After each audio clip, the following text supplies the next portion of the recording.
નમસ્કાર દર્શક મિત્રો, બોટાદ દસ્તક ન્યૂઝમાં આપનું હાર્દિક સ્વાગત છે અને હું છું એલડી મકવાણા. આપ જોઈ રહ્યા છો બોટાદ દસ્તક ન્યૂઝ.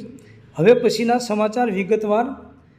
31ની રાત્રે યુવતીની છેડતી લૂંટ મામલે 4 ઝડપાયા. યુવતી અને તેના મિત્રનું અપહરણ કરી પૈસાની માગણી કરાઈ હતી. તમામ આરોપીઓનો ગુનાહિત ઇતિહાસ. રાજકોટ શહેરમાં 31ની રાત્રે ફરવા નીકળેલી એક યુવતી અને તેના મિત્રનું અપહરણ કરી છેડતી અને લૂંટનો બનાવ બનતા ચકચાર મચી હતી. 4 શખ્સે પોલીસની ખોટી ઓળખ આપી યુવતી અને તેના મિત્રનું અપહરણ કરી લૂંટ કરી હતી અને બાદમાં પરિવારજનોને ફોન કરી ખંડણી માગી હતી. જોકે બાદમાં ડર લાગતા ત્યાંથી નાસી છૂટ્યા હતા. આ મામલે પોલીસ ફરિયાદ નોંધાયા બાદ પોલીસે 4 શખ્સને ઝડપી પાડ્યા છે, જે તમામનો ગુનાહિત ઇતિહાસ ધરાવતા હોવાનું સામે આવ્યું છે. રાજકોટ શહેરમાં રહેતી એક યુવતી અને તેનો મિત્ર 31ની રાતે ફરવા માટે નીકળ્યા હતા. અવધ રોડ પરથી આ યુગલ પસાર થઈ રહ્યું ત્યારે જ પાછળથી એક વરના કાર આવી હતી, જેમાંથી 4 લોકો નીચે ઉતર્યા હતા.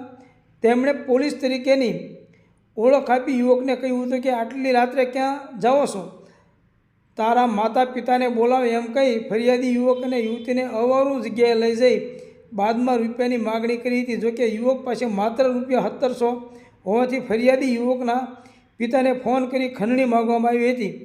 આ દરમિયાન યુવક સાથે રહેલી યુવતીની છેડતીનો પ્રયાસ પણ કરાયો હતો. દરમિયાન યુવકના પરિવારજનો આવવાના ડરના કારણે તેઓ ત્યાંથી નાસી છૂટ્યા હતા. રાજકોટ શહેર યુનિવર્સિટી પોલીસ સ્ટાફ પેટ્રોલિંગમાં હતો. દરમિયાન ખાનગી રાહે હકીકત બાતમી મળેલી કે 31 ડિસેમ્બરની રાત્રિના સમયે લૂંટ કરી હતી. એ ઈસમો 4 વ્હીલ ગાડી સાથે અવધના ઢાળ તરફ હાજર છે, જેથી સર્વેલન્સ ટીમના માણસો તરત જ હકીકતવાળી જગ્યાએ જઈ તપાસ કરતા આરોપીઓ મળી આવતા તેમને પકડી કાયદેસરની કાર્યવાહી હાથ ધરી હતી. પોલીસે આરોપીઓના નામ પૂછતા તેમને પોતાના નામ વિપુલ લાભુભાઈ મહેતા, અલ્પેશ ઉર્ફે અપ્પુ નરેશભાઈ મકવાણા, પરિમલ ત્રિભુવનભાઈ સોલંકી અને વિજય ઉર્ફે કાળીઓ ત્રિભુવનભાઈ સોલંકી હોવાનું જણાવ્યું હતું.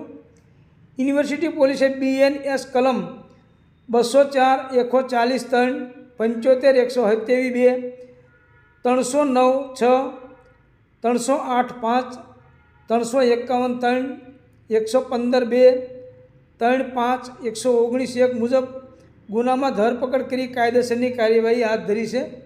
ઉલ્લેખનીય છે કે પકડાયેલા આરોપી વિપુલ લાભુભાઈ મહેતા વિરુદ્ધ અગાઉ હત્યા અને મારામારી સહિત કુલ 3 કેસ નોંધાયા છે, જ્યારે આરોપી અલ્પેશ ઉર્ફે અપ્પુ નરેશભાઈ મકવાણા વિરુદ્ધ છેતરપિંડી, મારામારી અને છેડતી સહિત 10 ગુના નોંધાયા છે. આરોપી પરિમલ ત્રિભુવનભાઈ સોલંકી વિરુદ્ધ પ્રોહિબિશન, મારામારી સહિત 7 કેસ નોંધાયેલા હોવાનું સામે આવ્યું છે. તેમજ આરોપી વિજય ઉર્ફે કાળીઓ ત્રિભુવનભાઈ સોલંકી વિરુદ્ધ છેડતી, મારામારી સહિત 8 જેટલા ગુનામાં સંડોવાયેલો હોવાનું પોલીસ તપાસમાં સામે આવ્યું છે.